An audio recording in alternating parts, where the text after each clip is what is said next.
Isang pangalan, isang address. Iyon lang ang nakikita ni Amelia Ara Sarmiento sa resume na hawak niya. Napatigil ang mundo niya. Ang kape na kanina lang ay mainit at mabango ay tila nawalan ng lasa sa kanyang panlasa. Naramdaman niya ang unti-unting panlalamig ng kanyang mga kamay habang ang mga letra sa papel ay nagsisimulang lumabo.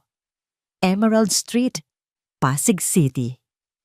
Paulit-ulit na umikot ang address na yon sa kanyang isipan. Isang pamilyar na lugar.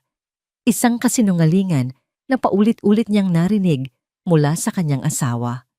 Iyon daw ang lokasyon ng bago nilang satellite office. Ang dahilan kung bakit madalas gabihin sa pag-uwi si Marco sa mga nakaraang buwan. Ang dahilan kung bakit may mga urgent meetings na hindi pwedeng i-cancel. Huminga siya ng malalim, pilit na pinapakalma ang sarili. Baka nagkakataon lang, maraming building sa Emerald Street, maraming opisina. Pero habang binabasa niya ang kasunod na linya, gumuho ang lahat ng pag-asa na yon. In case of emergency, please contact Marco Reyes. Marco, ang kanyang asawa, ang lalaking kaninang umaga lang, ay humalik sa kanyang noo na may ngiti sa mga labi habang nagpapaalam. Mauna na ako, Hon, sabi nito habang inaayos ang kanyang necktie. May maaga lang akong meeting, baka gabihin na rin ako ng uwi mamaya. Alam mo na, bagong project. Tumango lang siya noon, ngumiti pabalik. Sanay na siya. Sa loob ng 10 taon nilang pagsasama, ang kanilang buhay ay umikot sa kanilang mga karera. Siya bilang HR Director ng Makati Prime Holdings at si Marco bilang Marketing Director sa parehong kumpanya. Ang kanilang bahay sa isang exclusive village ay simbolo ng lahat ng kanilang pinaghihirapan. Isang perpektong buhay, isang perpektong pagsasama, o yun ang akala niya. Naramdaman ni Ara ang panginginig ng kanyang mga labi. Ang pangalan sa papel ay Lianes Santos, isang batang aplikante para sa marketing specialist position. Maganda, matalino base sa credentials, at tila puno ng ambisyon, at may ugnayan sa asawa niya na hindi niya maintindihan. Bumalik siya sa kasalukuyan. Ang katahimikan sa kanyang malawak na opisina ay tila nakakabingi. Mula sa salaming pader ng kanyang kwarto, tanaw niya ang abalang tanawin ng Makati.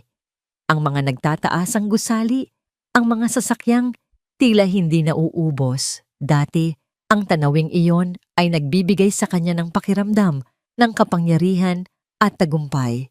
Ngayon, para siyang isang ibon na nakakulong sa isang gintong hawla. Pilit niyang ibinalik ang propesyonal na maskara sa kanyang mukha.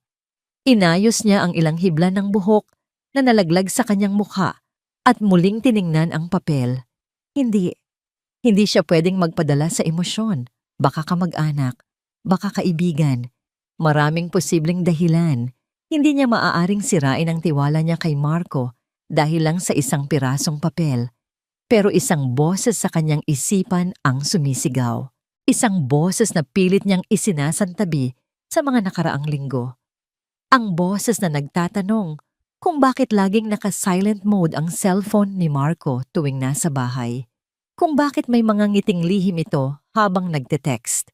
Kung bakit tila mas lumayo ang distansya sa pagitan nila kahit magkatabi silang natutulog. Pinikit ni Ara ang kanyang mga mata. Ayaw niyang maniwala. Ayaw niyang tanggapin. Pero kailangan niyang malaman. Kinuha niya ang kanyang cellphone. Nanginginig ang mga daliri habang hinahanap ang pangalan ni Marco. Mayon, iyon ang pangalang nakasave sa contacts niya. Isang pangalan na ngayon ay parang isang patalim na tumutusok sa kanyang dibdib. Nagring ito ng isang beses, 2.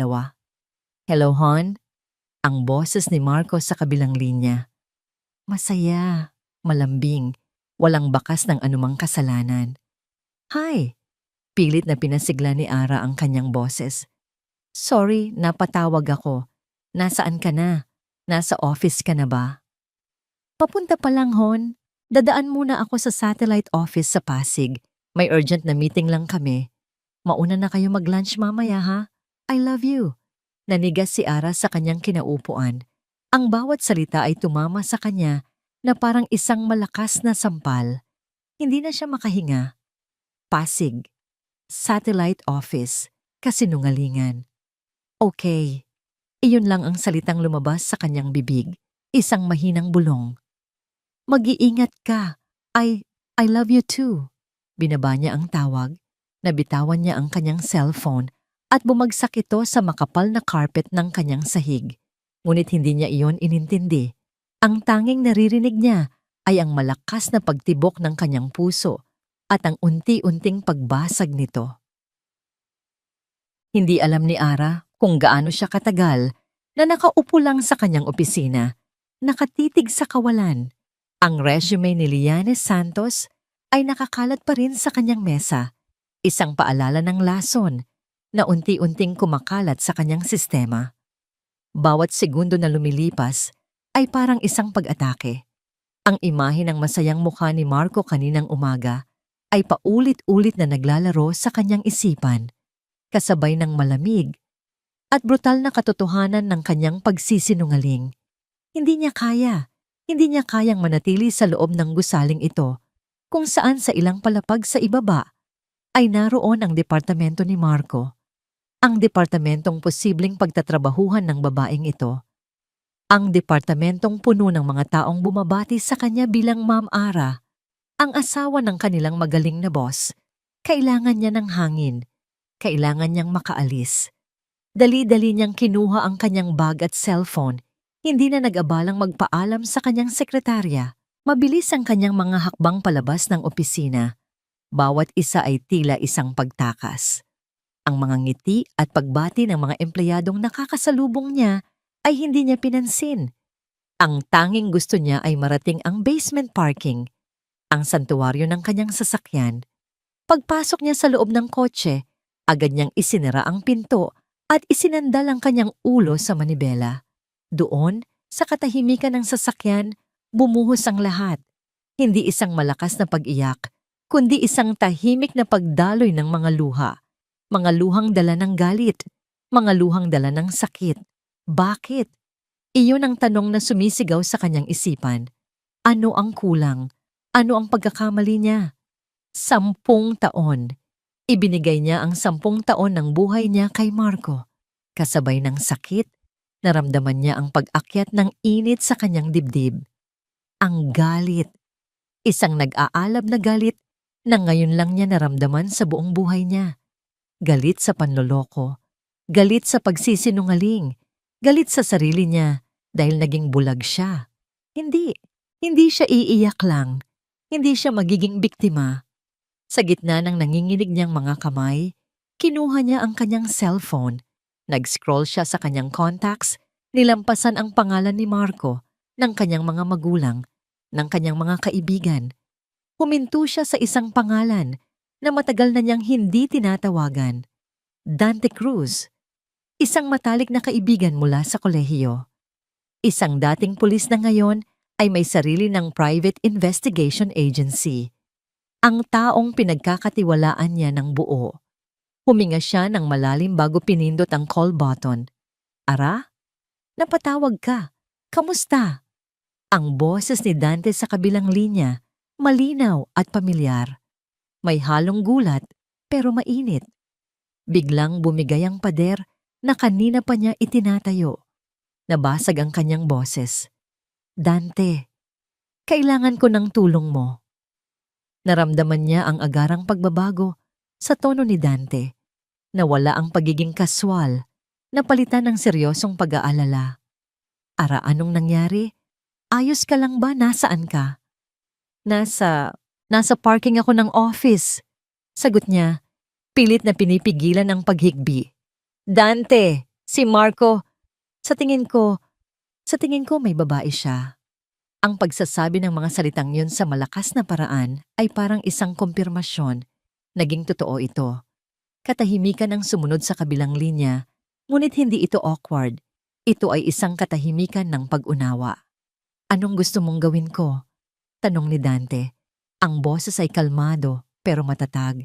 Ito ang Dante na kilala niya. Direct to the point. maaasahan. Gusto kong, gusto kong sundan mo siya. Ngayon. Please, Dante. Ibinigay niya ang address sa Pasig. Ikinuwento niya ang tungkol sa resume, ang pangalan ni Lianes Santos. Ang bawat salita ay parang bubog na sumusugat sa kanyang lalamunan. Got it? Sabi ni Dante. I'm on my way. I-text mo sa akin ang plate number at description ng sasakyan niya. Huwag kang aalis dyan hanggat hindi ka kumakalma. Tawagan mo ako kung kailangan mo ng kausap. Ara, malalaman natin ang totoo. Pagkatapos ng tawag, sumandal si Ara sa kanyang upuan. Pakiramdam niya ay nabunutan siya ng kaunting tinik, pero napalitan ito ng isang bagong uri ng kaba. Ang pag-aantay. Lumipas ang halos 1 oras na tila isang buong araw. Bawat tunog ng sasakyan na dumadaan ay nagpapakaba sa kanya. Bawat minuto ay isang pagtitiis. Nagsimula siyang mag-isip. Paano kung mali siya? Paano kung isa lang itong malaking hindi pagkakaunawaan? Paano kung masisira niya ang lahat dahil lang sa isang hinala? Ngunit ang pag-asang iyon ay kasing nipis ng sinulid. Biglang tumunog ang kanyang cellphone. Isang message notification mula kay Dante. Napatigil ang kanyang paghinga. Para siyang tumatakbo sa isang marathon at ito na ang finish line. Ang finish line na hindi niya sigurado kung gusto niyang marating. Dahan-dahan niyang itinaas ang telepono, nanginginig ang mga kamay. Binuksan niya ang mensahe. Walang text. Isang larawan lang. Isang malinaw na larawan na kuha mula sa hindi kalayuan. Si Marco, nakatayo sa labas ng isang maliit na coffee shop. Nakangiti ito. Isang ngangiti na kailanman ay hindi niya nakita. Isang nangiti na puno ng saya at pagmamahal. At sa tabi niya, hawak ang kanyang kamay, ay si Lianes Santos. Nakangiti rin ito pabalik kay Marco, ang mga matay nagniningning. Sa isang iglap, gumuho ang buong mundo ni Ara. Ang hinala ay naging katotohanan. Ang sakit ay naging isang pisikal na kirot sa kanyang dibdib. Ang larawan sa kanyang harapan ay hindi lang isang ebidensya. Ito ay isang hatol. Ang mga luha ay natuyo na. Sa loob ng 2 araw, nagkulong si Ara sa kanilang bahay. Nagdahilan siyang masama ang pakiramdam sa opisina. Isang kasinungalingan na tila napakadali na niyang gawin ngayon. Sa loob ng 2 araw na yon, hinayaan niyang bumuhos ang lahat ng sakit. Hinayaan niyang wasakin siya ng katotohanan na ipinakita ng litratong yon. Ngunit sa 3 araw, sa paggising niya, wala nang luhang natira. Ang nararamdaman na lang niya ay isang malamig at matigas na bagay sa kanyang dibdib. Isang bagay na pumalit sa kanyang pusong dinurog. Determinasyon. Hindi siya magiging kaawa-awang asawa na umiiyak sa isang sulok. Hindi niya hahayaang sirain ni Marco ang lahat ng pinaghirapan niya. Kung gusto ni Marco ng laro, ibibigay niya ito. Pero sa larong ito, siya ang gagawa ng mga patakaran. Naligo siya, nagbihis, at nag-ayos. Tumingin siya sa salamin at nakita ang isang babaeng may namumugtong mga mata. Ngunit ang titig ay matalim na parang kutsilyo. Hindi na siya ang Ara na kilala ng lahat. Pinuntahan niya si Dante sa isang maliit at tahimik na coffee shop sa kanto ng Legazpi Village, malayo sa mga lugar na madalas nilang puntahan. Pag-upo niya, agad napansin ni Dante ang pagbabago. Ara, sabi nito sa mahinang boses, puno ng pag-aalala. Sigurado ka ba sa gagawin mo? Pwede naman nating idaan sa legal na paraan. Annulment, adultery case. Umiling si Ara. Ang kanyang mga mata ay hindi kumukurap. Hindi sapat yon, Dante. Ang kunin lang ang pag-aari namin at iwan siya. Masyadong madali para sa kanya. Gusto kong malaman ang lahat. Gusto kong maintindihan kung hanggang saan ang kaya niyang gawin. At gusto kong sila mismo ang magbigay sa akin ng lahat ng ebidensya. May kakaibang kislap sa mga mata ni Ara. Isang kislap na ngayon lang nakita ni Dante. Ang sakit ay nandoon pa, Ngunit nabalutan na ito ng isang mapanganib na layunin. Anong plano mo? Tanong ni Dante. Gusto kong pumasok sa mundo nila, sagot ni Ara. Hindi bilang Ara Sarmiento, ang asawa niya, kundi bilang ibang tao. Isang taong hindi nila makikilala. Isang taong kukunin ang tiwala nila. At doon, sa ibabaw ng isang mesang amoy kape, isinilang ang isang bagong katauhan. Bella! Sabi ni Ara. Ang pangalan niya ay Bella. Sa sumunod na linggo, ang buhay ni Ara ay umikot sa pagbuo kay Bella. Tinulungan siya ni Dante na gumawa ng isang kompletong background. Si Bella ay isang mayamang balikbayan investor naghahanap ng isang magandang proyekto sa marketing para pondohan. Gumawa si Dante ng mga pekeng social media accounts, isang simpleng website para sa kunwari investment firm ni Bella. Ang lahat ay mukhang lehitimo. Si Ara naman ay nagbago ng kanyang anyo. Itinago niya ang kanyang mahabang buhok sa ilalim ng isang mamahaling short-haired wig na kulay dark brown. Nag-aral siyang mag-makeup ng mas makapal at mas matapang. Smoky eyes, red lipstick. Ang kanyang mga simpleng corporate attire ay napalitan ng mga damit na mas kapansin-pansin, mga damit na sumisigaw ng yaman at kapangyarihan. Gabi-gabi, pagkatapos umuwi ni Marco, na laging may dalang kwento tungkol sa nakakapagod na araw sa opisina, ay nagpupunta si Ara sa kanilang guest room.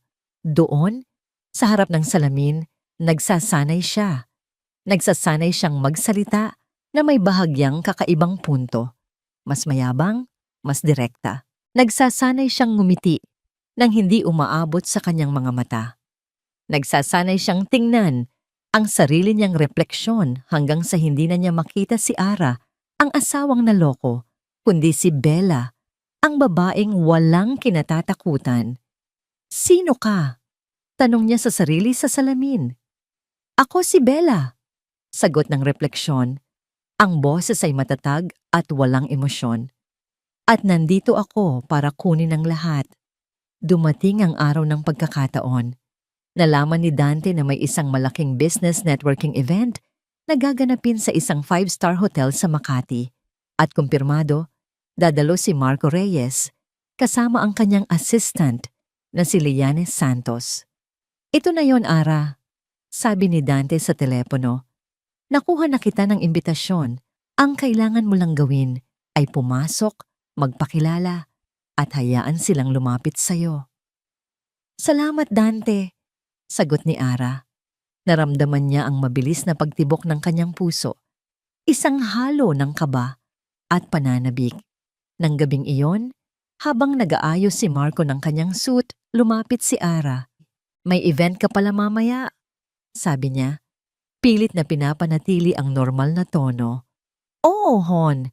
Networking night. Boring. Pero kailangan para sa trabaho, sagot ni Marco. Hinalikan siya sa pisngi.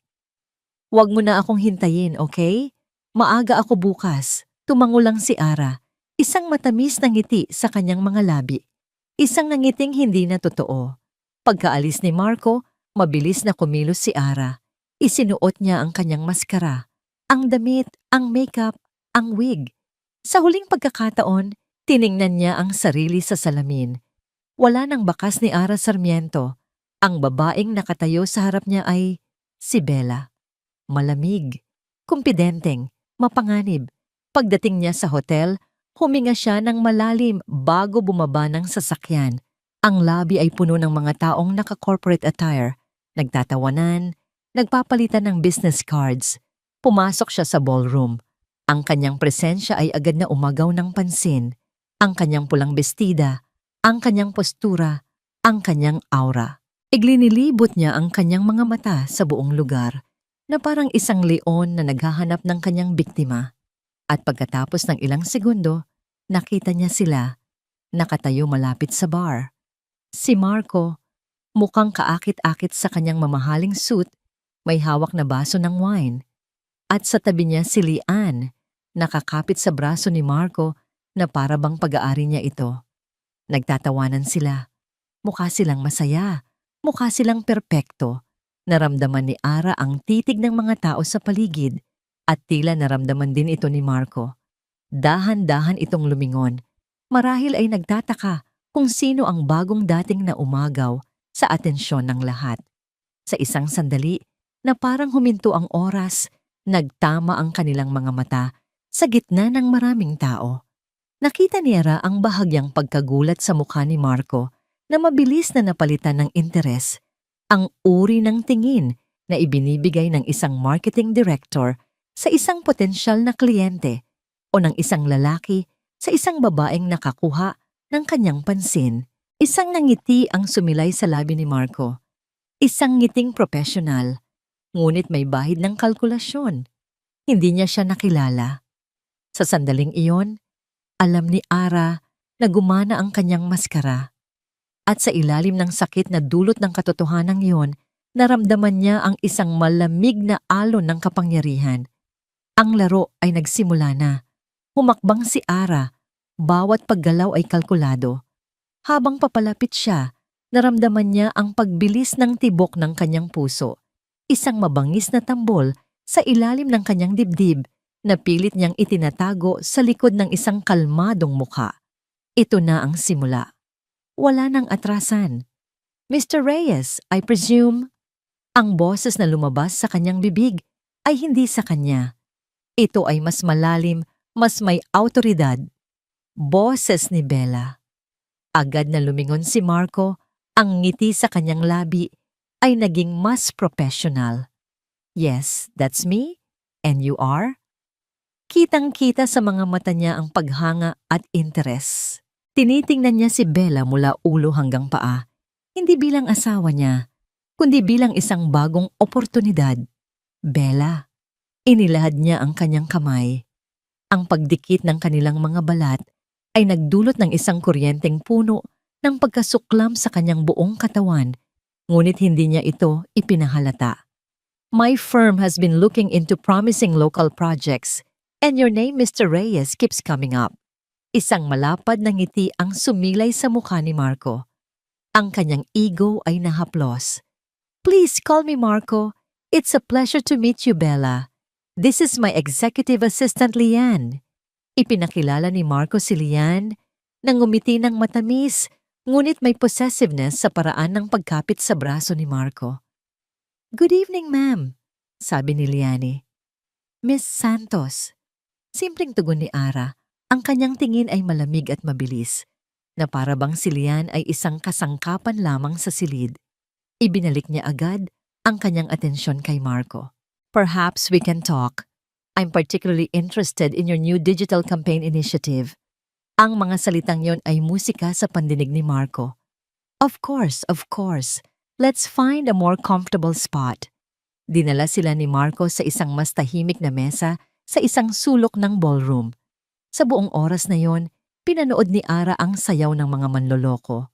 Ang paraan ng pag-aasikaso ni Marco kay Lian, ang paghatak ng upuan, ang pag-abot ng inumin, na ginagawa sa ilalim ng pagkukunwaring sila ay magkatrabaho lamang. At si Lian, ang kanyang mga tingin ng paghanga at pagmamayari na ipinupukol kay Marco kapag inaakala niyang walang nakatingin. At si Ara, si Bella, ay nakaupo sa harap nila, isang manonood sa sarili niyang trahedya, pilit na ngumingiti, habang ang bawat hibla ng kanyang pagkatao ay gustong sumigaw. You know, sabi ni Marco, habang nag-uusap sila tungkol sa negosyo, to pull off projects like these, you need a strong support system. I'm very lucky. My wife, she's in the same industry. She's my rock. Halos mabitawan ni Ara ang hawak niyang baso ng wine. Dumating na ang sandaling kinatatakutan niya. Ang sandaling kailangan niyang pakinggan ang pinakamalaki niyang kasinungalingan. Oh, really? Sagot ni Bella. Itinaas ang isang kilay na para bang tunay na interesado. Yes. Pagpapatuloy ni Marco, ang kanyang boses ay puno ng pekeng sinseridad para makuha ang tiwala ng investor. She's brilliant, an HR director, very sharp. She understands the pressure. Hindi ko magagawa ang lahat ng ito kung wala ang suporta niya. Naramdaman ni Ara ang pag-init ng kanyang mga mata. Sinungaling. Ang salitang iyon ay umalingaw-ngaw sa kanyang isipan. Pinilit niyang lunukin ang bara sa kanyang lalamunan. Ikinuyom niya ang kanyang kamao sa ilalim ng mesa. Ang mga kuko niya ay bumaon sa kanyang palad. Pagtitiis, ito ang kailangan niya. Pagkasuklam, ito ang nagpapalakas sa kanya. She sounds like a wonderful woman, sabi ni Bella. Ang kanyang boses ay walang emosyon. Sa gitna ng kanilang pag-uusap, sa isang iglap, tila nawalan ng balanse si Lian habang sinusubukang abutin ng isang appetizer. Muntik nang matapon ang laman ng kanyang baso ng red wine sa mamahaling bestida ni Ara. "Oh my God! I'm so sorry, ma'am," gulat na sabi ni Lian, namumutla. Agad na tumayo si Marco para tulungan ito, ngunit si Ara ay hindi man lang gumalaw. Tiningnan niya lang ang ilang patak ng alak na tumalsik malapit sa kanyang sapatos. "It's fine," sabi ni Bella sa malamig na tono. "It's just a dress." Ang insidenteng iyon ang nagbigay kay Ara ng pagkakataon. Habang abala si Marco sa pag-aalala kay Lian at pagkuha ng tissue, isang kakilala sa negosyo ang lumapit para bumati kay Marco. Lumingon si Marco para kausapin ito at sa loob ng ilang segundong yon, kumilos si Ara. Ang kanyang kamay ay mabilis na pumasok sa kanyang clutch bag.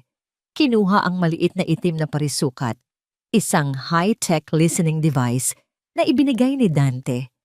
Sa isang mabilis at hindi kapansin-pansing galaw, habang ang atensyon ng lahat ay na kay Marco, inilagay niya ito sa bukas na side pocket ng briefcase ni Marco na nakalagay sa sahig sa tabi ng upuan nito.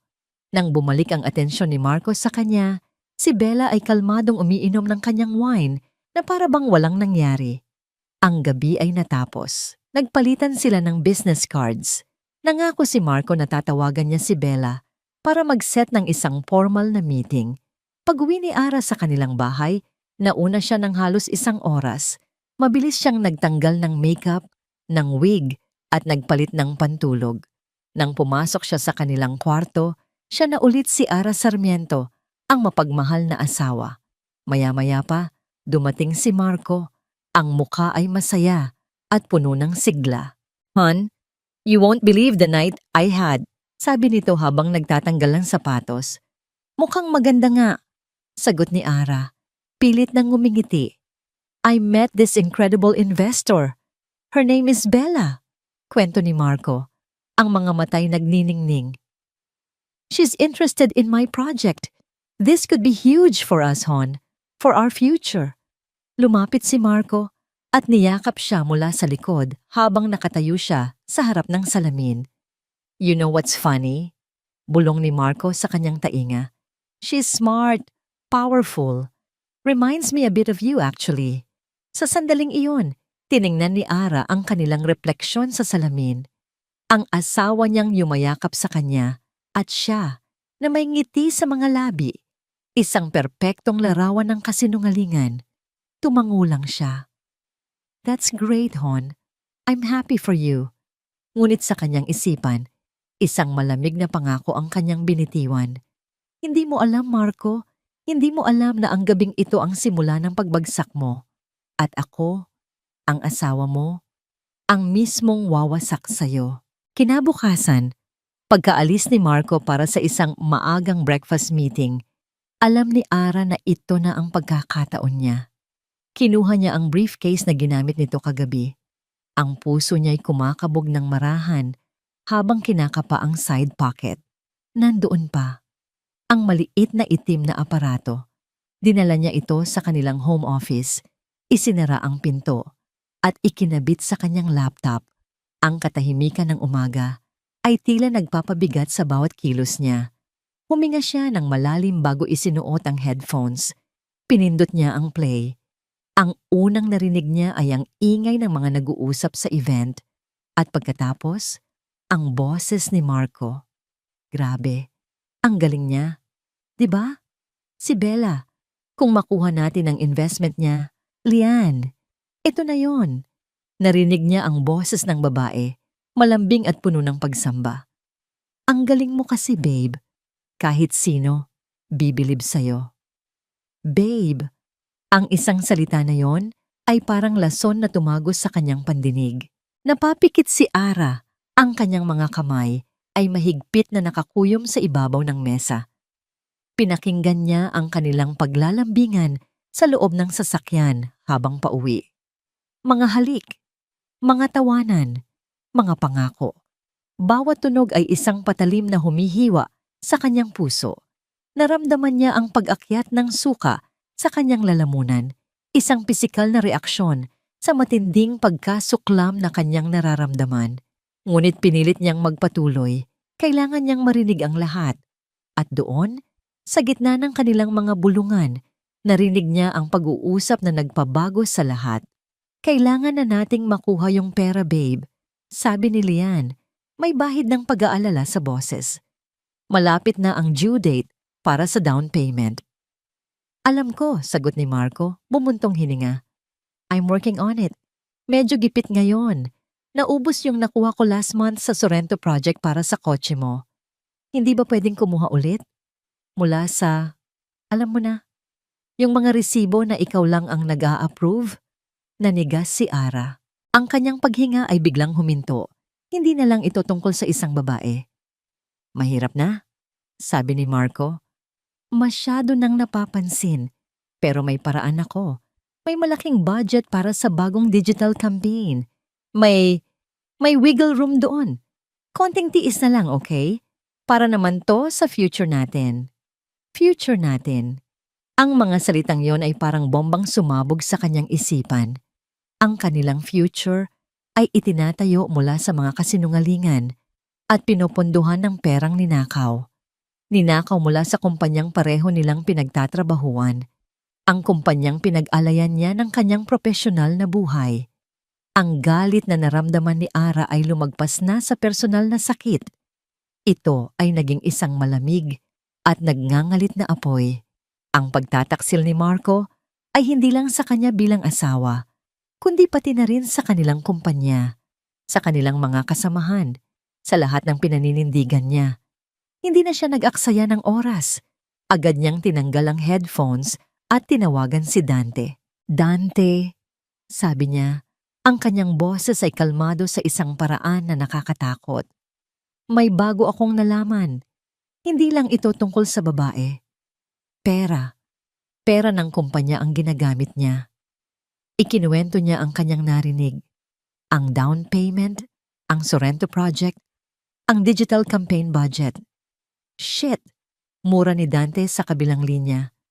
This is bigger than we thought.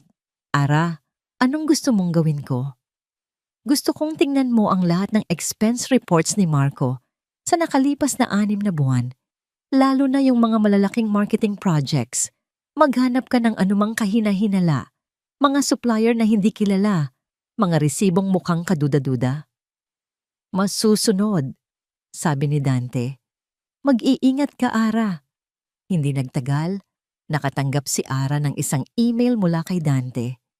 Naka-attach dito ang ilang scanned copies ng mga resibo at liquidation reports, mga catering services para sa mga event na hindi niya matandaang nangyari, mga bayad sa mga consultants na wala namang pangalan sa industry. Binuksan ni Ara ang kanyang company laptop. Bilang HR director, may access siya sa ilang mga files. Mabilis niyang hinanap ang mga report na sinasabi ni Dante. Nag-cross-reference siya ng mga petsa at halaga. Tumugma ang lahat. Ang petsa sa isang malaking resibo para sa isang promotional event ay ang parehong araw na narinig niya sa recording na binili ni Marco ang kotse para kay Lian. Ang katotohanan ay malinaw na parang kristal. Si Marco ay hindi lang isang manlolokong asawa. Isa siyang magnanakaw. Habang nakatitig siya sa mga numero sa screen, isang malamig na pakiramdam ang gumapang sa kanyang likuran. Ang lalaking pinakasalan niya, ang lalaking pinagkatiwalaan niya, ay isang estranghero, isang kriminal na nabubuhay sa ilalim ng iisang bubong. Biglang nag-vibrate ang kanyang cellphone sa tabi niya. Isang text message mula kay Dante. Binuksan niya ito. Inaasahan ang isa pang update tungkol sa mga dokumento, ngunit ang nabasa niya ay nagpatigil sa pagtibok ng kanyang puso. Ara, may isa pa. Mas seryoso to. Kailangan kita makita.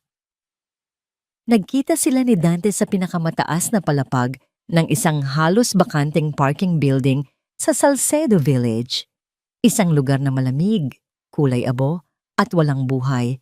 Ang perpektong salamin ng nararamdaman ni Ara sa mga sandaling iyon. Habang naglalakad siya palapit, inihanda niya ang kanyang sarili. Inasahan niyang makakakita ng mga dokumento, mga bank statement, mga ebidensya ng mas malaking pagnanakaw. Inasahan niya ang galit. Inasahan niya ang pagkasuklam. Handa na siya para doon. Ngunit ang sumalubong sa kanya ay ang kakaibang katahimikan ni Dante. Ang mga mata nito ay seryoso, ngunit sa likod ng seryosong tingin na yon ay mayroong awa. Isang bagay na nagpadala ng kaba sa kanyang dibdib. Dante, anong nalaman mo? Tanong niya agad. Pilit na pinatatag ang boses. Gaano kalaki ang ninakaw niya? Hindi sumagot si Dante. Sa halip, kumuha ito ng isang brown envelope mula sa kanyang sasakyan at marahang iniabot sa kanya. Ang sobre ay manipis lang, masyadong manipis para maglaman ng mga financial records. Ara, sabi nito sa isang boses na halos pabulong, puno ng pag-iingat. Umupo ka muna sa loob ng kotse mo bago mo buksan yan. Ang simpleng utos na yon ay parang isang babala. Isang babala na kung ano man ang nasa loob ay may kakayahang dumurog sa kanya. Nanginginig ang mga tuhod na bumalik si Ara sa kanyang sasakyan. Isinara niya ang pinto, lumilikha ng isang maliit at tahimik na espasyo sa gitna ng malawak na parking lot. Inilagay niya ang sobre sa kanyang kandungan.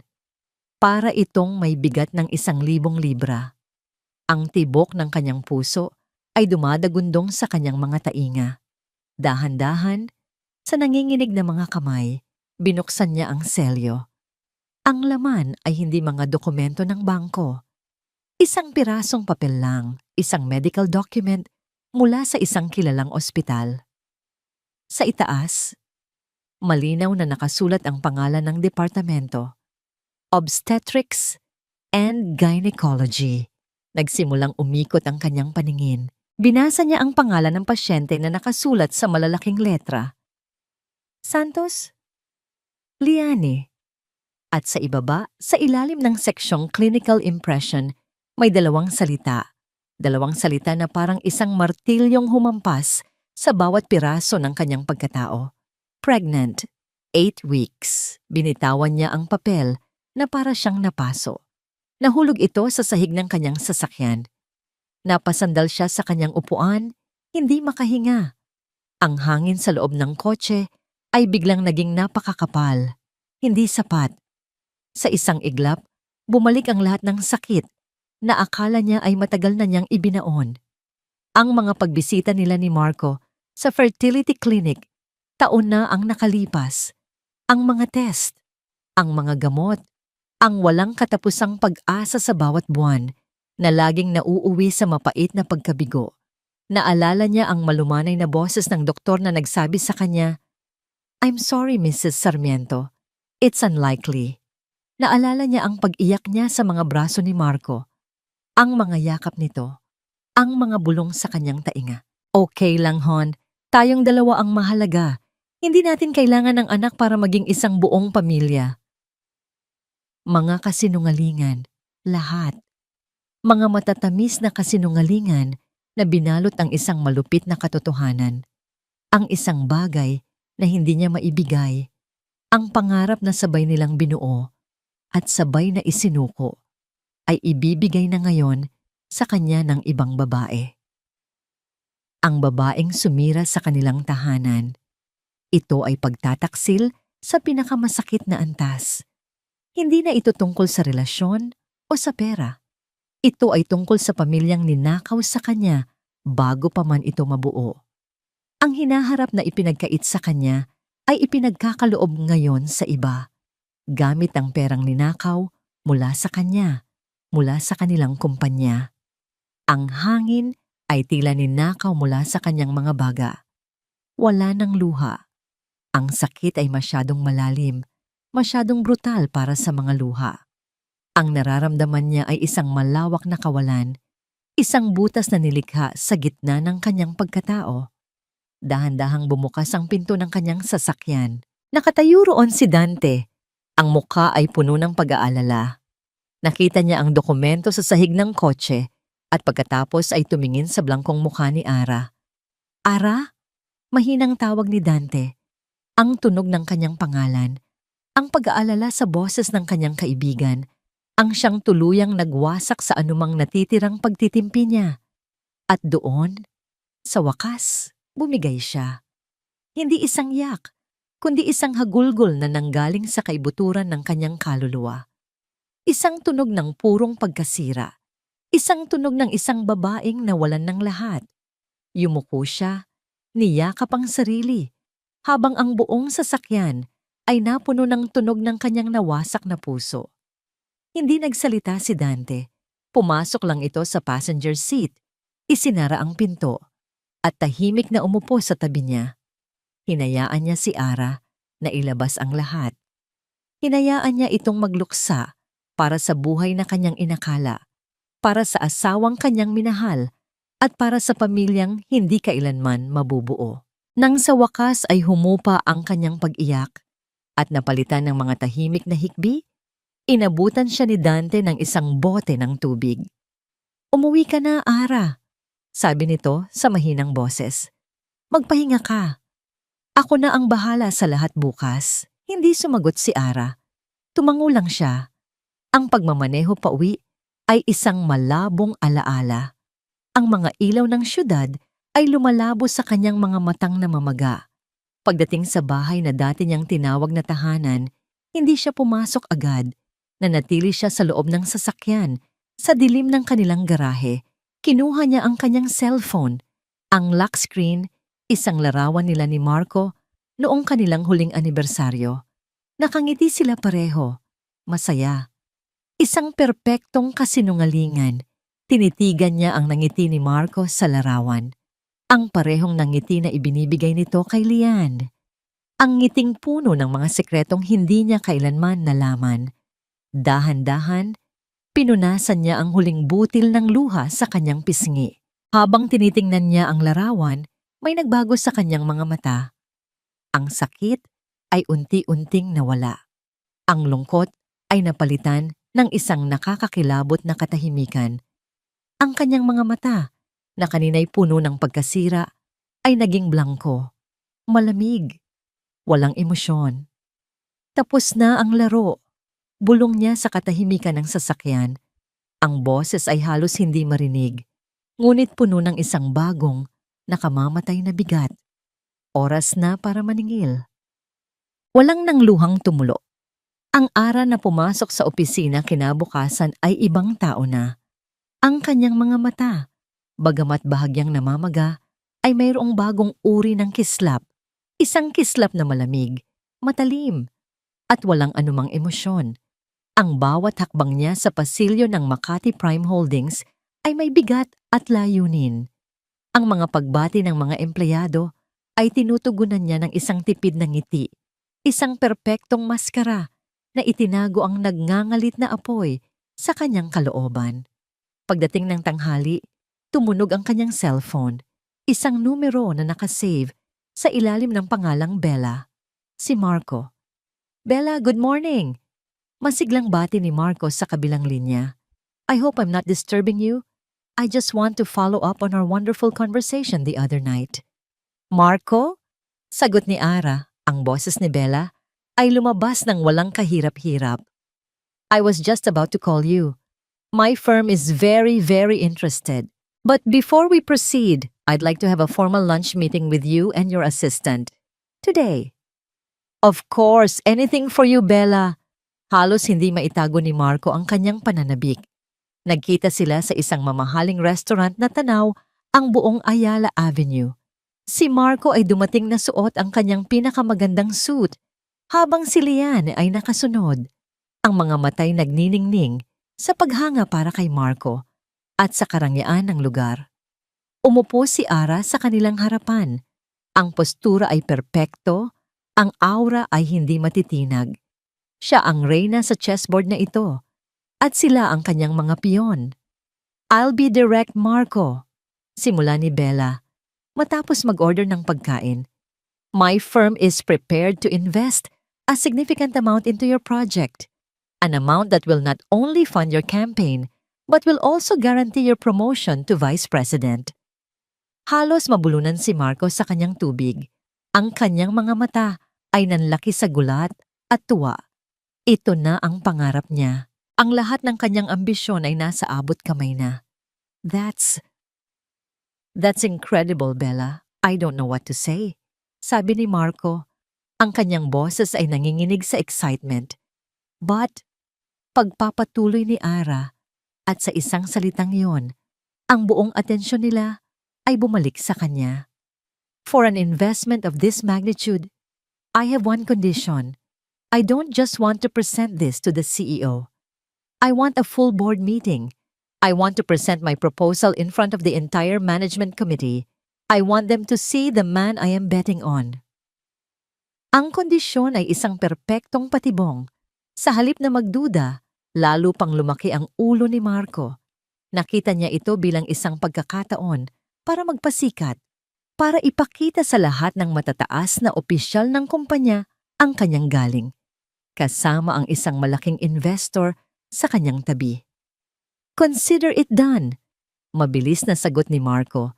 Isang malapad na ngiti ang nakapaskil sa kanyang muka. "I'll arrange it immediately. You are brilliant, Bella. And absolutely brilliant." Habang nagpapatuloy ang tanghalian, pinanood lang sila ni Ara. Pinanood niya ang pag-asa sa mga mata ni Marco, ang paghanga sa mga mata ni Lian. Pinakinggan niya ang kanilang mga plano para sa hinaharap, mga planong itinayo sa kanyang pagkawasak. At sa bawat segundo, ang kanyang determinasyon ay lalong tumitibay.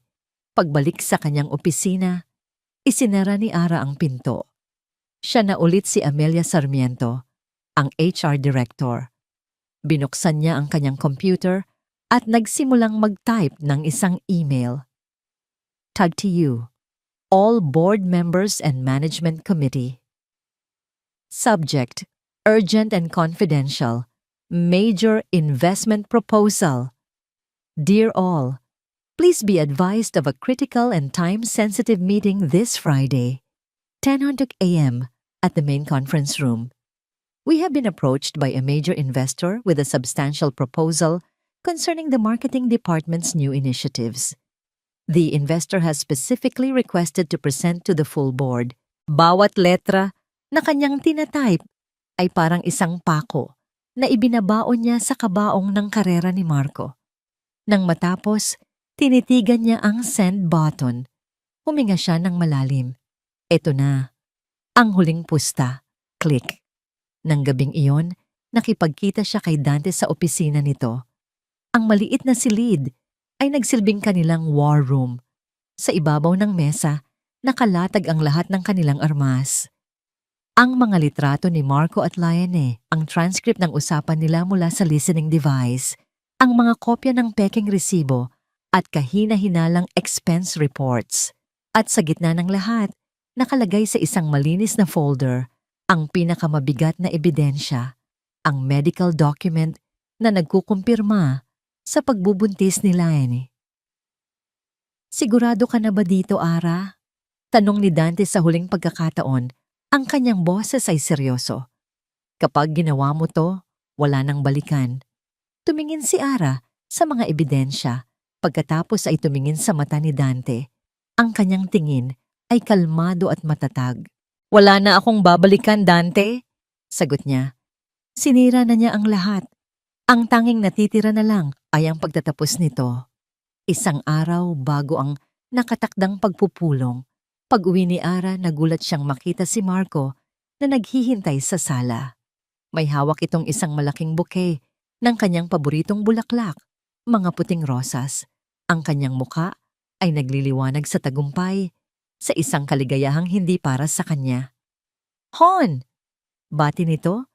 Lumapit at niyakap siya ng mahigpit. May maganda akong balita. Bukas, Hon. Bukas ang malaking araw. May ipapakilala akong malaking investor sa board. Kung mapupunta sa atin to, lahat ng pangarap natin, matutupad na. Hinalikan siya ni Marco sa noo. Lahat ng ito, para sa'yo, para sa atin. Tumingala si Ara at ngumiti sa kanyang asawa. Isang nangiti na perpektong hinulma, ngunit walang init, walang buhay. Isang ngiting hindi umabot sa kanyang mga mata. "I'm so proud of you, Marco," sabi niya. Ang boses ay malambing, ngunit ang puso ay kasing lamig ng yelo. Nakatulog si Marco nang mahimbing ng gabing iyon. Isang nangiti ang nakapaskil sa kanyang mga labi kahit sa kanyang paghimbing. Marahil ay pinapangarap niya ang kanyang tagumpay, ang kanyang bagong posisyon, ang kanyang bagong pamilya. Si Ara naman ay gising na gising. Matapos niyang siguraduhin na mahimbing na ang tulog ni Marco, dahan-dahan siyang bumangon mula sa kama. Bawat galaw niya ay tahimik at maingat na para bang isa siyang estranghero sa sarili niyang tahanan. Hindi niya binuksan ang ilaw. Sa halip, hinayaan niya ang malamlam na liwanag mula sa buwan na pumasok sa malalaking bintana na nagsilbing gabay niya sa dilim. Naglakad siya sa kanilang malawak na bahay. Ang kanyang mga paa ay walang ingay na tumatapak sa malamig na sahig na gawa sa kahoy. Huminto siya sa sala. Sa ibabaw ng isang side table ay ang kanilang wedding portrait. Sila, 10 taon na ang nakalipas. Mas bata, mas payat, at ang mga mata ay puno ng mga pangarap na hindi pa nabibigo. Dahan-dahan niyang itinaas ang kanyang kamay at hinaplos ang salamin. Una, ang nakangiting mukha ni Marco. Pagkatapos, ang mukha niya. Ang babae sa larawan ay masaya, puno ng pag-asa at pagmamahal. Isang babaeng hindi na niya kilala. Nagpatuloy siya sa paglalakad. Bawat sulok ng bahay ay may dalang alaala. Doon sa sofa, doon sila unang nag-usap tungkol sa pagkakaroon ng anak. Dito sa dining table, dito niya ipinagdiwang ang bawat promotion ni Marco. Ang bawat gamit, bawat litrato, bawat palamuti ay isang piraso ng buhay na kanilang binuo. Isang buhay na ngayon ay alam niyang isa palang malaking kasinungalingan. Pumasok siya sa kanyang home office. Isinara niya ang pinto at binuksan ang maliit na table lamp. Ang malambot na ilaw nito ay tumama sa isang dokumentong nakapatong sa kanyang mesa. Petition for annulment. Ipinahanda na niya ito kay Dante noong isang araw pa. Ang kanyang pangalan at ang pangalan ni Marco ay nakasulat sa itaas, malinaw at formal. Ang mga salitang legal ay malamig at walang emosyon, isang malaking kaibahan sa nag-aalab na sakit sa kanyang dibdib. Sa pagtingin sa papel na yon, naramdaman niya ang bigat ng katotohanan. Kahit manalo siya bukas, kahit makuha niya ang kanyang paghihiganti, talo pa rin siya. Dahil nawala na sa kanya ang lahat, ang kanyang asawa, ang kanyang pamilya, ang 10 taon ng kanyang buhay, nawala na ang lahat. Ang tanging natira ay ang bahay na ito na puno ng mga multo ng nakaraan at ang isang pusong basag-basag. Biglang nag-vibrate ang kanyang cellphone. Isang tawag mula kay Dante. "Hindi ka pa natutulog?" tanong nito. Ang boses ay puno ng pag-aalala. "Hindi ako makatulog," sagot ni Ara. Ang kanyang boses ay isang mahinang bulong. "Ara?" sabi ni Dante, pagkatapos ng ilang sandali ng katahimikan. "Pwede pa nating itigil to. May iba pang paraan. Hindi mo kailangang gawin to sa harap ng lahat." Napangiti si Ara ng isang mapait na ngiti. "Ito na lang ang paraan, Dante. Ito na lang ang natitira sa akin." "Sigurado ka na ba?" Tumingin si Ara sa kanyang refleksyon sa madilim na bintana ng kanyang opisina. Nakita niya ang isang babaeng pagod, isang babaeng nasaktan ng husto, isang estrangherong nakatingin pabalik sa kanya. Ang mga mata ay walang buhay. "Oo," sagot niya. Ang kanyang boses ay biglang naging matatag. "Sigurado na ako." Pagkatapos ng tawag, Nanatili siyang nakaupo sa dilim. Wala nang galit. Wala nang sakit. Ang tanging nararamdaman na lang niya ay isang malawak at nakakabinging katahimikan sa kanyang kalooban. Isang pagtanggap. Pagtanggap na ang buhay na kilala niya sa loob ng 10 taon ay tapos na. Ano man ang mangyari bukas, ang Amelia Sarmiento na asawa ni Marco Reyes ay mamamatay na ngayong gabi. Dahan-dahan niyang ipinikit ang kanyang mga mata. Sa gitna ng katahimikan, naramdaman niya ang isang kakaibang kapayapaan. Ang kapayapaan bago dumating ang isang malakas na unos. Handa na siya. 10:00 ng umaga. Ang hangin sa loob ng main conference room ay mabigat sa pag-aantay. Ang mahabang lamesa na gawa sa mahogany ay napapalibutan ng pinakamakapangyarihang mga tao sa Makati Prime Holdings, ang CEO, ang mga board members, ang mga department heads. Lahat ay naroon. Ang kanilang mga mukha ay nagpapakita ng kuryosidad at kaunting pagkainip. Sa isang dulo ng lamesa, nakaupo si Marco Reyes. Siya ang sentro ng atensyon. Suot ang kanyang pinakamahal na suit, ang kanyang buhok ay perpektong inayos, at ang kanyang mukha ay nagliliwanag sa kumpiyansa. Sa tabi niya, nakaupo si Leyanay Santos, hindi bilang aplikante, kundi bilang kanyang executive assistant. Ang mga mata ay puno ng paghanga at pag-asa. Ito ang pinakamalaking araw ng kanilang buhay. Nagsimula si Marco sa kanyang presentasyon. Bawat salita ay puno ng sigla at pangako. Ang kanyang mga slide ay makintab at profesional. Ipininta niya ang isang larawan ng isang hinaharap na puno ng tagumpay para sa kumpanya. Lahat ay posible dahil sa kanyang makabagong proyekto. Ang mga miyembro ng board ay tumatango, tila humahanga. At ang lahat ng ito, pagtatapos ni Marco sa isang malakas na boses, ay hindi magiging posible kung wala ang tiwala ng isang visionary investor, isang taong nakakita sa potensyal ng ating kumpanya. Mga Ginoo at Ginang, ikinagagalak kong ipakilala sa inyo ang kinatawan ng Bella Investments, si Miss Bella. Lahat ng mga mata ay napunta sa pinto ng conference room. Bumukas ang ito. Pumasok ang isang babae. Nakasuot siya ng isang simpleng itim na corporate dress. Ngunit meron itong aura ng kapangyarihan. Ang kanyang buhok ay hindi na maikli at kulay brown, kundi mahaba at itim. Nakatali sa isang eleganteng bun. Ang kanyang muka ay walang makapal na makeup. Simple, pamilyar. Si Amelia Ara Sarmiento, ang kanilang HR director. Isang alon ng pagkalito ang gumuhit sa mukha ng lahat, lalo na kay Marco. Tumayo siya. Ang ngiti ay biglang nawala. Ara, anong ginagawa mo dito? Where's Bella? Hindi sumagot si Ara. Naglakad siya ng may determinasyon patungo sa harap ng silid, sa tabi mismo ng projector screen. Ang kanyang bawat hakbang ay matatag. Ang kanyang mga mata ay hindi nakatingin kay Marco, kundi sa lahat ng mga taong nakaupo sa paligid ng lamesa. Nang makarating siya sa harap, huminga siya ng malalim. Salamat, Mr. Reyes. Nagsimula siya. Ang kanyang boses ay malamig at malinaw, umaalingaw-ngaw sa nakakabinging katahimikan ng silid. Pero ang totoong investor ay may ilang mga katanungan. Sa pagkakataong yun, tumingin siya ng diretso kay Marco. Sa mga mata ng kanyang asawa, nakita niya ang pagbabago sa mukha nito. Ang pagkalito ay naging pagtataka at pagkatapos ay naging dahan-dahang realisasyon. Ang kulay sa kanyang muka ay unti-unting nawala. Napatingin siya mula kay Ara, sa babaeng nasa harap niya, hanggang sa alaala ni Bella. Parehong tindig, parehong matalim na tingin. Ara, ulit ni Marco, ang kanyang boses ay isa ng pabulong na puno ng takot. Ngumiti si Ara. Isang nangiti na walang kagalakan, isang ngiti ng isang berdugo, bago ibagsak ang kanyang palakol. Ako si Bella, sabi niya, sapat lang para marinig ng lahat.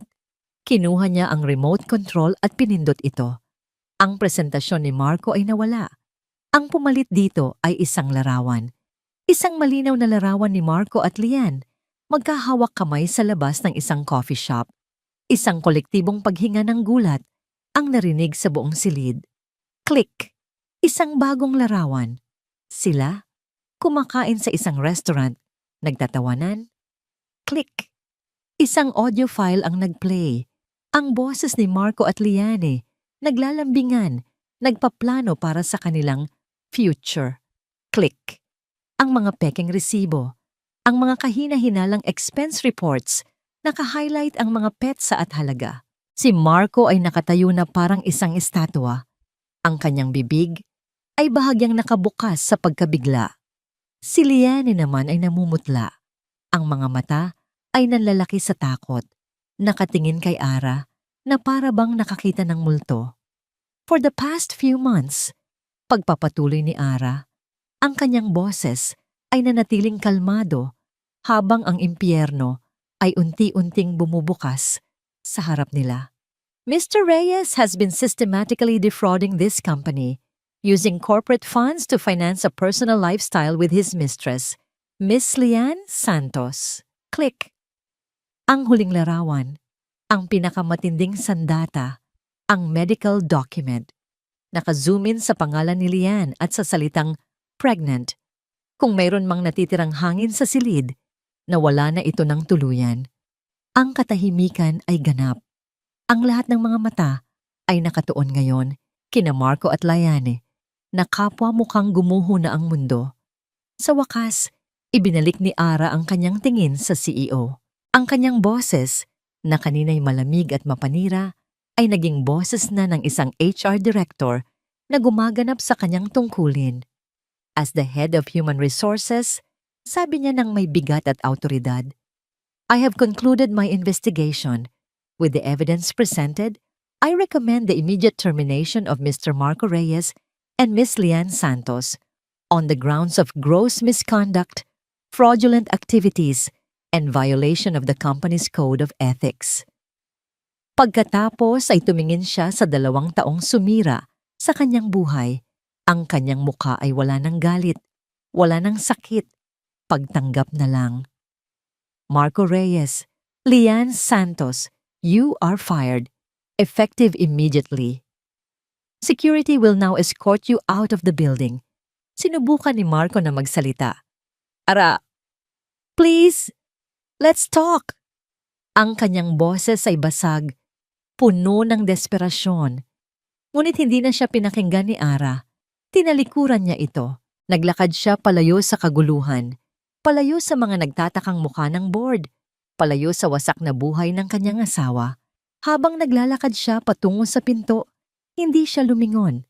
Nang marating niya ang pinto at hahawakan na ang doorknob, narinig niya ang boses ng CEO, malinaw at matatag. Security.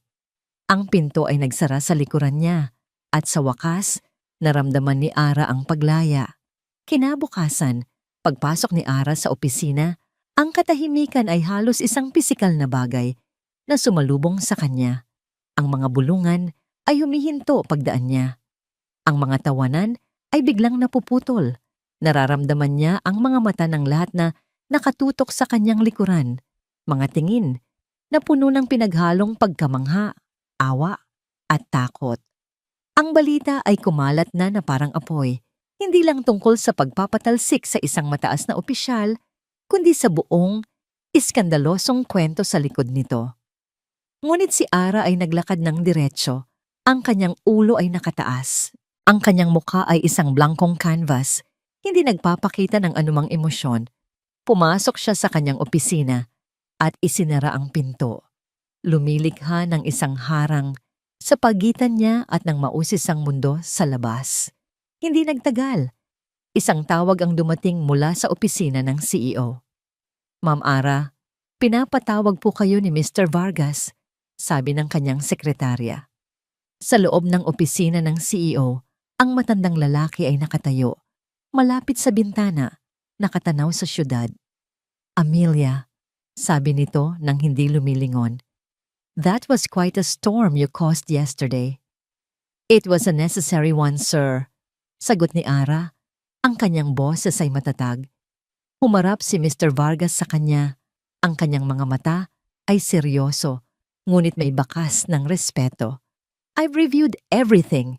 The financial records, the reports. You did the right thing. It was a clean cut. The board extends its full support to you. Tumango lang si Ara. Thank you, sir. Magpahinga ka, Amelia, sabi ng CEO. Take a few days off. You've earned it. Ngunit alam ni Ara na ang pinakamahirap na bahagi ay hindi pa tapos. Nang gabing iyon, umuwi siya sa isang bahay na napakatahimik. Ang presensya ni Marco ay wala na.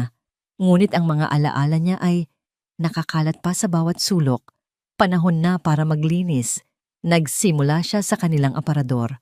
Dahan-dahan niyang inilabas ang mga damit ni Marco. Ang mga mamahaling suit na siya pa mismo ang pumili. Ang mga polo shirt na paborito nitong isuot tuwing linggo. Habang tinutupi niya ang mga ito at inilalagay sa isang malaking kahon, ang bawat damit ay nagbabalik ng isang alaala. Isang alaala na ngayon ay may lason. Sa ilalim ng tumpok ng mga damit, may nakita siyang isang maliit na kahon. Binuksan niya ito. Sa loob, naroon ang mga lumang sulat at mga card. Kinuha niya ang isa. Isang sulat na isinulat niya para kay Marco noong kanilang unang anibersaryo. Mahal kong Marco, basa niya sa sarili niyang sulat kamay. Salamat sa isang taon ng pagmamahal.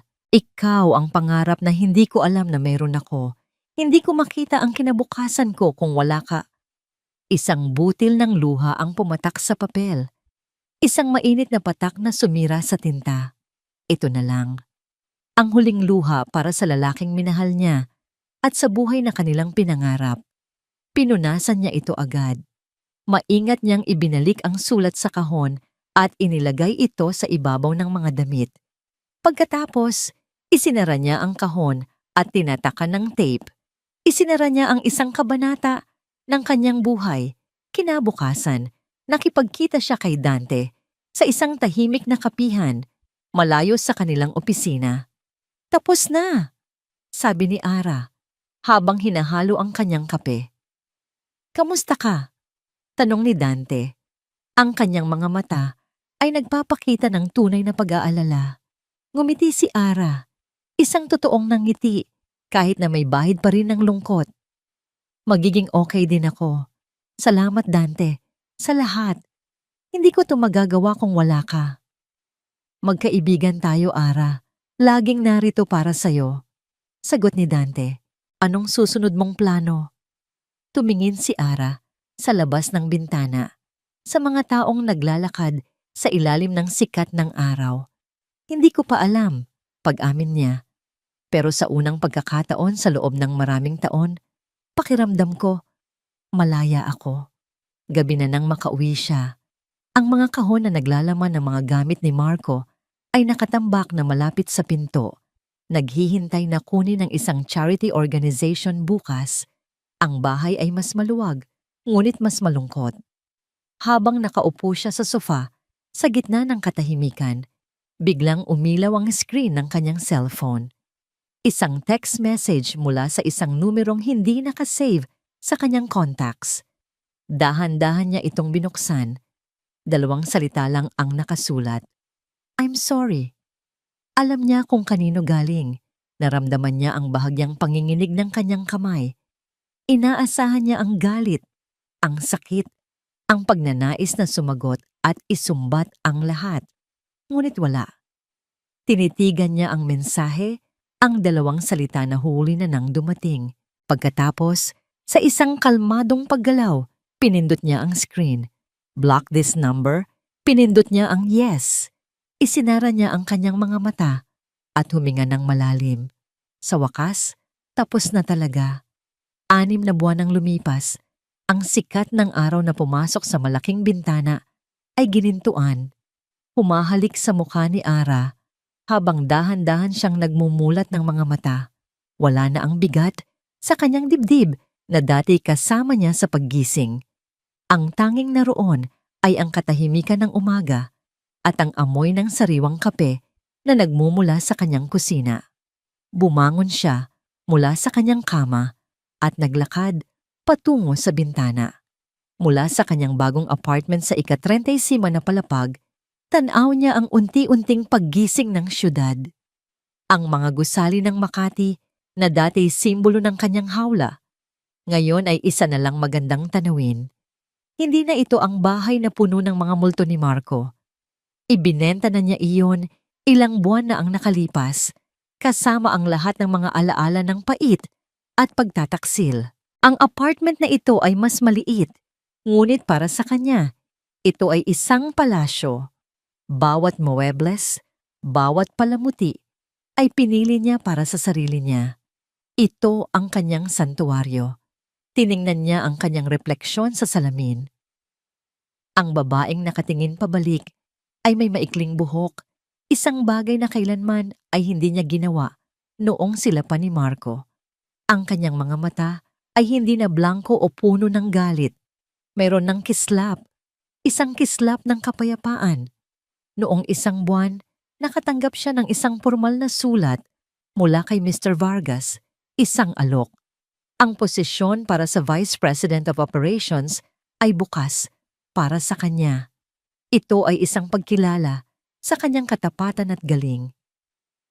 Ang dating Ara ay tatalon sa tuwa. Ang dating Ara na ang halaga ay nakatali sa kanyang titulo at sa sahod na kanyang natatanggap ay agad itong tatanggapin. Ngunit tinanggihan niya ito sa isang magalang at mapagpasalamat na paraan. Sinabi niyang panahon na para sa isang bagong kabanata. Ang paghihiganti ay tapos na, ngunit ang pagtatrabaho sa isang lugar na puno ng mga alaala ng sakit ay isang parusa na hindi niya deserve. Sa halip, ginamit niya ang kanyang ipon at nagsimula ng sarili niyang maliit na kumpanya. Isang HR consultancy firm, Sarmiento Consulting. Ang paggamit sa sarili niyang pangalan ay isang deklarasyon. Hindi na siya asawa ni Marco Reyes, siya si Amelia Sarmiento. At sapat na iyon. Noong nakaraang linggo, nagpunta siya sa dagat ng mag-isa. Naglakad siya sa dalampasigan, ang kanyang mga paa ay nakabaon sa basang buhangin, habang ang alon ay marahang humahampas sa mga ito. Naramdaman niya ang hangin sa kanyang mukha, ang alat sa kanyang mga labi. Naalala niya si Marco, ngunit hindi na sa paraang masakit. Ang alaala ay parang isang lumang peklat, isang paalala ng isang sugat na malalim, ngunit naghilom na. Wala nang galit, wala nang pait, pagtanggap na lang, at pasasalamat. Pasasalamat sa aral na iniwan nito sa kanya, na ang kanyang halaga ay hindi kailanman nakadepende sa pagmamahal ng ibang tao, kundi sa pagmamahal na kaya niyang ibigay sa kanyang sarili. Ngayon, habang nakatayo siya sa harap ng kanyang bintana, hawak ang isang mainit na tasa ng kape, pinanood niya ang pagsikat ng araw.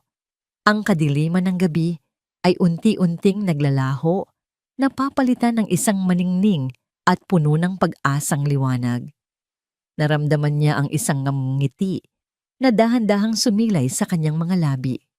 Isang ngiting totoo, isang nanangiting nagmumula sa isang pusong minsan ay nadurog. Ngunit ngayon ay buo na muli. Hindi dahil sa may pumalit, kundi dahil natutunan niyang buuin ito ng mag-isa. Ang paghihiganti ay nagbigay sa kanya ng hustisya. Ngunit ang pagpapatawad sa sarili at pagpili ng bagong simula ang nagbigay sa kanya ng tunay na kalayaan. Ininom niya ang kanyang kape, ninamnam ang init at lasa nito. Ang syudad ay gising na. Isang bagong araw ang nagsisimula. At para kay Amelia Sarmiento, hindi lang ito isang bagong araw. Ito ay isang bagong buhay. At dito nagtatapos ang kwento ng pagbangon ni Amelia Sarmiento. Maraming salamat sa inyong walang sawang pagsubaybay at pakikinig sa bawat kabanata ng kanyang paglalakbay. Mula sa sakit ng pagtataksil hanggang sa tamis ng isang bagong simula. Sinamahan ninyo siya habang isinusulat ko ang kwentong ito. Naramdaman ko ang bawat pighati at bawat tagumpay ni Ara. Nais kong lumikha ng isang salamin. Isang salamin kung saan makikita natin na ang bawat isa sa atin, gaano man kalalim ang sugat o kabigat ang pinagdadaanan, ay may kakayahang bumangon muli. Ang tunay na lakas ay hindi nasusukat sa kung paano tayo umiiwas na masaktan, kundi sa kung paano natin hinaharap ang sakit at pinipiling buuin muli ang ating mga sarili. Ang kwento ni Ara ay isang paalala na ang pagpapatawad, lalo na ang pagpapatawad sa ating sarili, ang susi sa tunay na kalayaan, at ang pag-asa ay laging nariyan, nag-aantay sa pagsikat ng bagong umaga. Sana'y may naiwan na aral at inspirasyon sa inyong mga puso ang istoryang ito. Nais kong marinig ang inyong mga saloobin. Ano ang pinakapumatak na eksena para sa inyo? Anong aral ang inyong natutunan? Huwag kayong mag-atubiling i-share ang inyong mga komento sa ibaba. Hanggang sa ating susunod na kwentuhan, mula sa akin na laging nagmamahal, Pusong Pinoy Tales.